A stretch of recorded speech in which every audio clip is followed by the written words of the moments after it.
Good morning. Mm. Oh, wow. That's a good cup. This morning, I'm reading from the Gospel of Luke again. This one's going to be from chapter 20, verses 27 to 38. Some Sadducees, those who deny that there is a resurrection, came forward and put this question to Jesus, saying, "Teacher, Moses wrote for us, if someone's brother dies, leaving a wife but no child, his brother must take up the wife and raise up descendants for his brother. Now, there were 7 brothers. The first married a woman, but died childless. Then the second and the third married her, and likewise all 7 died childless. Finally, the woman also died. Now, at the resurrection, whose wife will that woman be? For all 7 had been married to her." Jesus said to them, "The children of this age marry and remarry, but those who are deemed worthy to attain to the coming age and to the resurrection of the dead neither marry nor are given in marriage. They can no longer die, for they are like angels, and they are the children of God, because they are the ones who will rise. That the dead will rise, even Moses made known in the passage about the bush, when he called out, 'Lord, the God of Abraham, the God of Isaac, and the God of Jacob.' And he is not the God of the dead, but of the living. For to him all are alive." Ah, this kind of reminds me of something that happened yesterday. My 7-year-old, Theodore, he's small for his age. We're always encouraging him to eat, but he's like me. He's stubborn, and when he's hungry, he eats, and when he's not, he won't eat.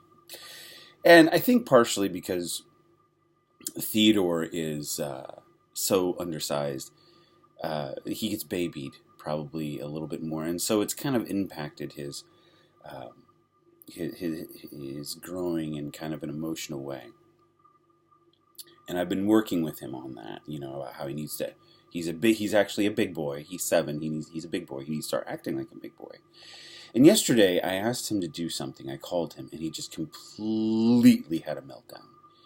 And of course, when they're that little and that young, their meltdowns are, I hate to say it, are adorable. But I have sympathy for him.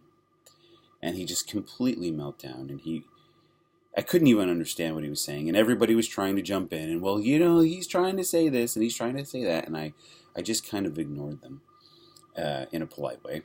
And I was like, Theodore, calm down, tell me what's wrong.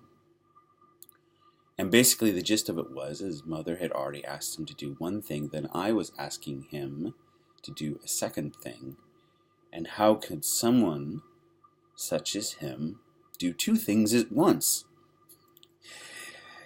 And that's kind of what I see here. Sometimes in life, we get so wrapped up in the wrong thing, especially when it comes to God. Here the Sadducees are trying to catch Jesus in a trap. And what about this? And what about this?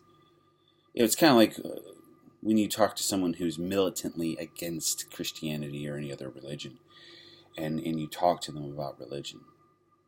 They'll bring up things like, how the earth was created. Well, there are some passages in Genesis where it talks about it, and personally, I read Genesis more of like a poem than I do something that's like a direct manual of how God created the earth. It's just so swimming with similes and metaphors and just beautiful writing that I see it more as a poem explaining that, yes, God created the earth in a very masterful way, and he did things in a certain order, and so forth and so on. And I'm going to stop there because I could easily talk an hour and a half about the first few chapters of Genesis. But anyway, people, I think, get wrapped up in the wrong thing. God wants us to love. He wants us to come home to him.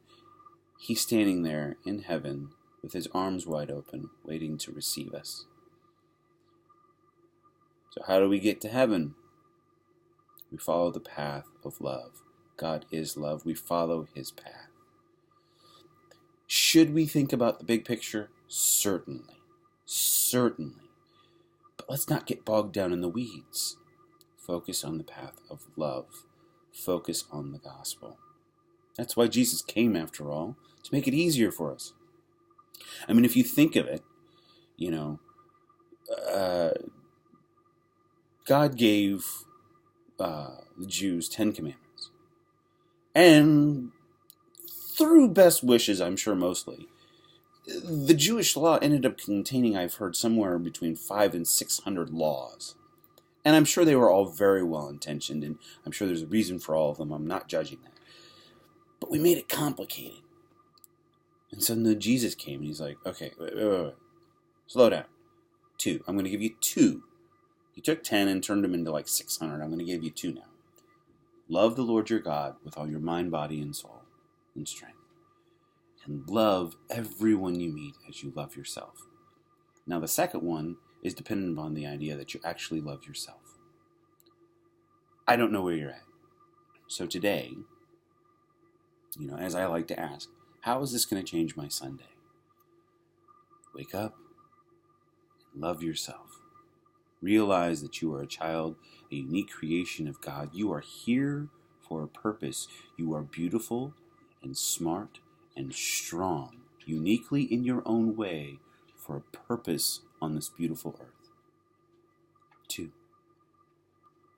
As you pass through your day, love everyone as you should love yourself. Put their needs above yours. Do not bicker over who's going to be the first one to walk through the door. It doesn't need to come down to that. But love. Through that love, you will find peace and happiness. It'll be great. Because love blooms. It's infectious. It will grow. It doesn't grow as quickly as anger and deceit. So if you go to someone and you love them, and they're not usually used to being loved by you, and they act a little odd, give it some more TLC. Okay. Thirdly, love your God. When you walk out, whether it's cold and rainy or sunny and shining, God has given you another beautiful day on this beautiful earth. Embrace that, rejoice that, and look for his path through the day that lays ahead before you. It won't always be easy. Sometimes it'll be very hard. Sometimes you'll hit a fork in the road, or actually it'll seem more like a T. You have to make an abrupt left or an abrupt right. And sometimes you'll make a mistake and you'll go the wrong way. Calm down. Turn to your God. Ask for forgiveness. Ask for his counsel. He loves you. He wants to be there with you every single step. And the more you read about God in his word in the Bible, the more you pray to God out loud or in the solitude of mental prayer, and as you love others, you'll begin to see how his world works more clearly. It won't come all at once. He doesn't want to throw everything on you. He doesn't want to overburden you. It will come slowly. That's all I got to say about that.